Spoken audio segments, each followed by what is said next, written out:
The Diplomat is a new high-stakes political drama from a writer-producer of West Wing and Homeland, Deborah Kahn. The series stars Carrie Russell as a seasoned U.S. ambassador on her way to a post in Afghanistan when she is abruptly appointed as the ambassador of the United Kingdom. While handling the most coveted and decorated diplomatic role, she is navigating her own marriage to a star ambassador, Hal Weiler, played by Rufus Sewell. Watch The Diplomat now, only on Netflix.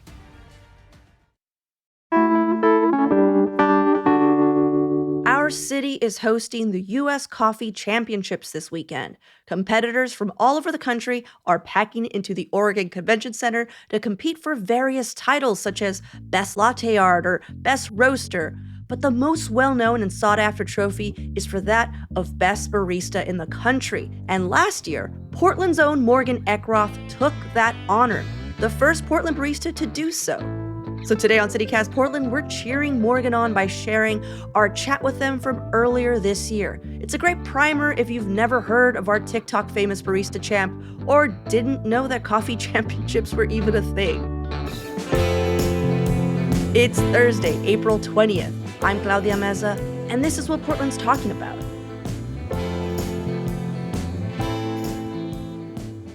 What do you remember about what got you into coffee in the first place? Because this is your entire life. Like, Morgan drinks coffee. That's your whole brand. That's your business. That's your full-time job. What got you into the coffee?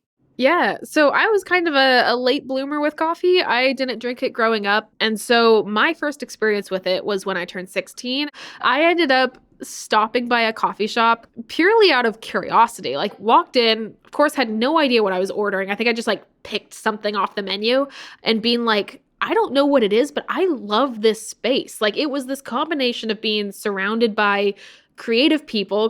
You have the people on their laptops on the back bar, and then you have people meeting up with friends or people reading or writing in the corner. And it was just this very idyllic experience, all while these baristas were making these very high-level drinks, and it just sparked some curiosity. And at the time, I wasn't able to pinpoint it down, but as I've grown older and thought back to it a lot, I think it really was this concept that drew me into it, where it's it's not your work, it's not your home, but it's this third meeting place that feels as comfortable as those other two. And that's really kept me stuck with coffee. I've taken off my rose-colored glasses about a lot of things as I've grown up, but for some reason, that still is so special to me. But what makes coffee culture so special in Portland? I think one of the most special things about Portland is the quantity of coffee here and also the passion for coffee that exists here.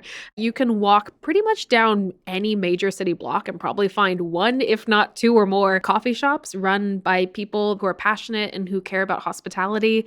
And it is incredible to have that density of excellence existing all within one city. Something else that I think is really special is how many people are baristas here. It kind of ties into that. But hospitality is such a core part of Portland's culture, whether it's from the food side or the drink side or the coffee side. And I think that's pretty incredible because you can go most places and have really excellent food and drink and also really excellent service. Now that I've asked for the positive, I'm going to ask you to do a little on the what do you hate about it? Some introspection. If I had to pick one thing, and it's a problem that's pervasive throughout an industry-wide thing, is wages and treatment of baristas. It's a wonderful, amazing job. And there are so many people who are so passionate about it. But being a barista is a really hard thing to do full-time from a financial perspective. People being underpaid or unpaid fairly, not receiving proper benefits. There's just so many parts of it. Let's back it up a little bit because you live such an interesting life. You are a barista. You actually do work at a shop. You've won competitions, which we're going to get into. But also, you are kind of a celebrity with over 5 million followers on TikTok. Tell me, what has that path been like for you? Yeah. From making coffee, loving it, and to being this, TikTok content maker. I've always been super interested in social media. I was also really interested in what I didn't know was content production at the time, by how people consume things online, and then also how to create things to put online that people will enjoy. So there was that aspect of me. And then there was also the part that wanted to be a barista. And I started working as a barista. It was a part-time college job. I was getting a marketing degree at the same time. And then in early 2019, I got on this app called TikTok. TikTok, you say? What is Yes, this app? this strange little app that popped up around that time. But I got on there and I was just a consumer for a while. I just like watched videos and really enjoyed it. And I hadn't really dipped my toes that far into ever putting out content with the intention of being a content creator. But I set it as like a challenge to myself. I think I could do well on this app. I very quickly started combining my work as a barista and TikTok together because it just made sense. I was at work all the time. Wait, what made you go silent? Because that's another part of your videos that I think is really interesting is whenever I do hear you speak, it's a little disorienting. It's very startling, isn't it? Yeah. Off the bat, it started as me just being like nervous to speak. I didn't really know how to speak on camera at that time, but I did know how to like kind of pantomime what I was doing. And so a lot of it comes from an accessibility standpoint. I want my videos to be as accessible to everyone as possible. And for me personally, I've found that that works best when I can create little vignettes that don't rely on what's being said. I try my best to communicate mostly through like actions and like kind of visual emotions. It's like old school movies. I love it. Your little slice of life. I do my best to create a balance. You know, one of my goals with like my content is to like accurately portray what my experience as a barista has been. And there are so many wonderful, amazing parts of it that I want to highlight. But then there's also like the really silly parts. And those parts are as real as the good parts. And so it's kind of this like balance of celebrating a job that isn't always awesome, but at the end of the day, I love it. Okay, we're going to take a little break. And when we come back, let's hear about what really goes on at these Barista Championships.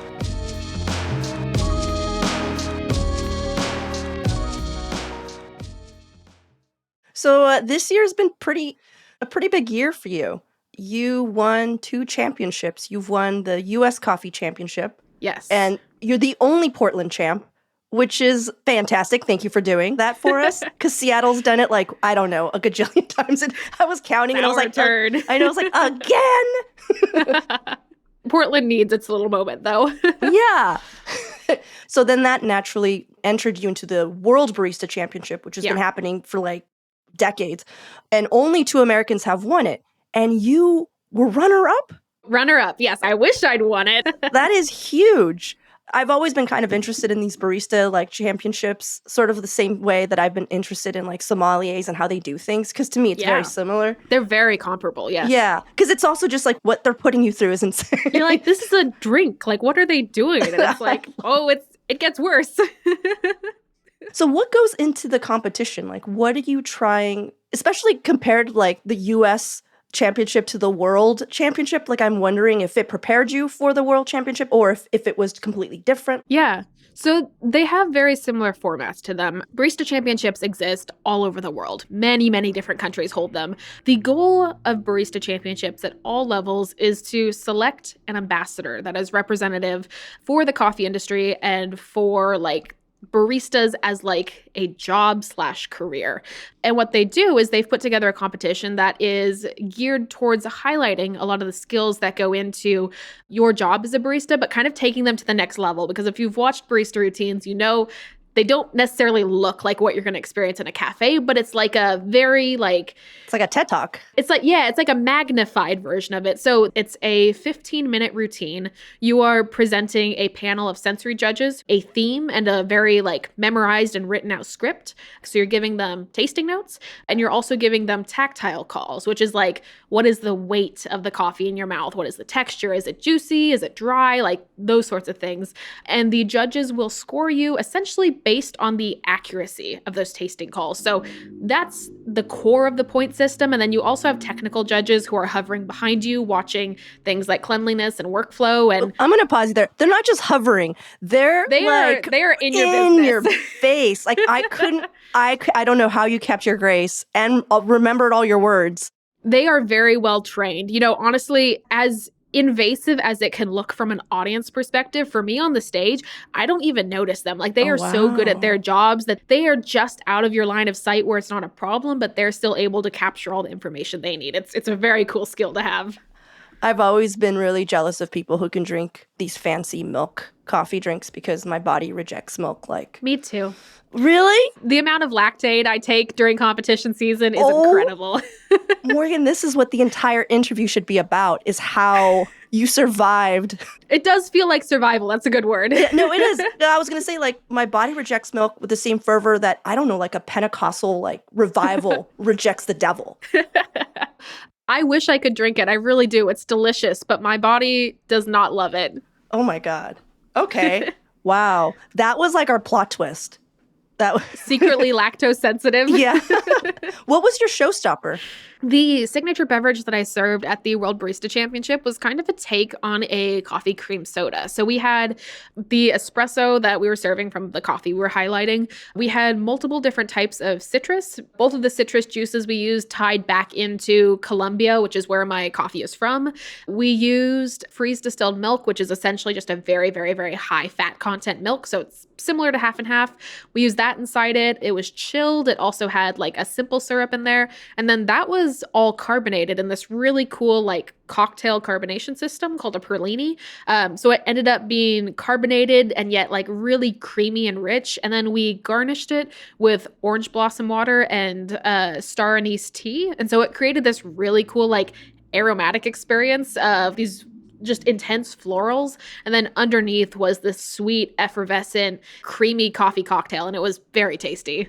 That sounds awesome. Well, could you make that with an oat milk? It would just ruin everything. I bet you could make it work. I also think you could use potentially like coconut cream as like a substitute. Like it would taste different, but texture-wise, it'd be similar. Yeah.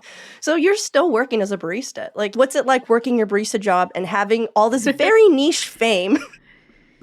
It's very, yes, it's, I really picked myself a corner to hide away in.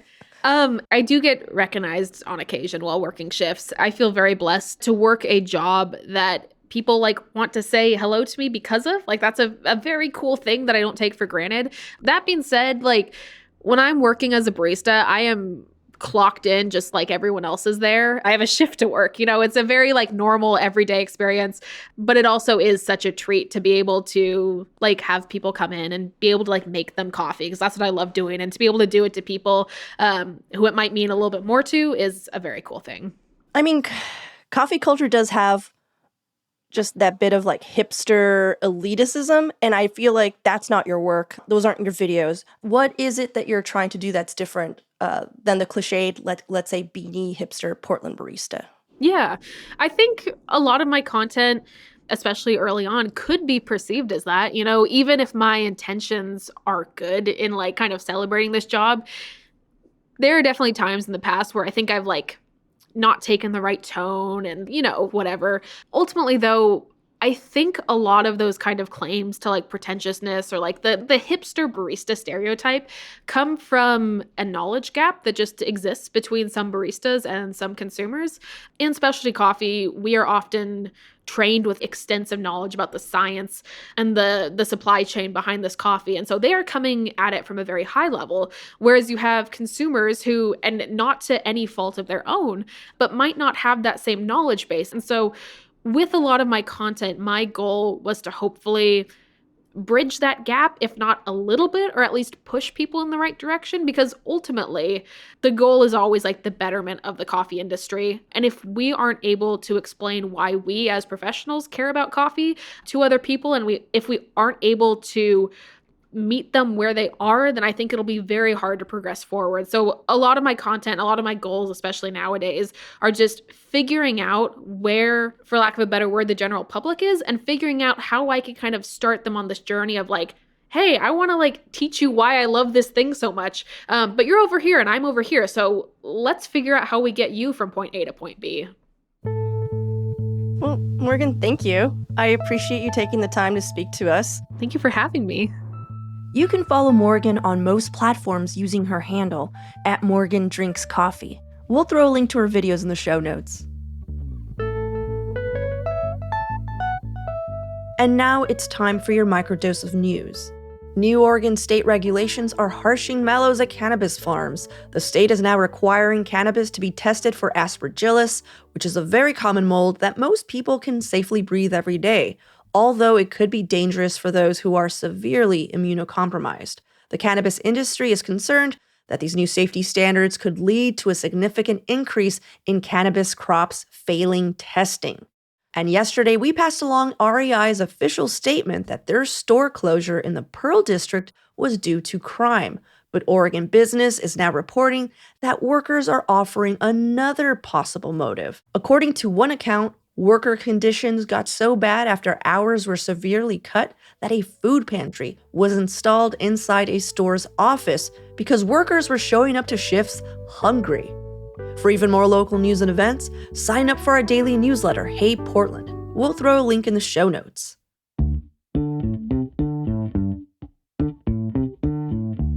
That's all we have for you today here on CityCast Portland. We'll be back tomorrow with more from around the city. Until then, see you at Slim's.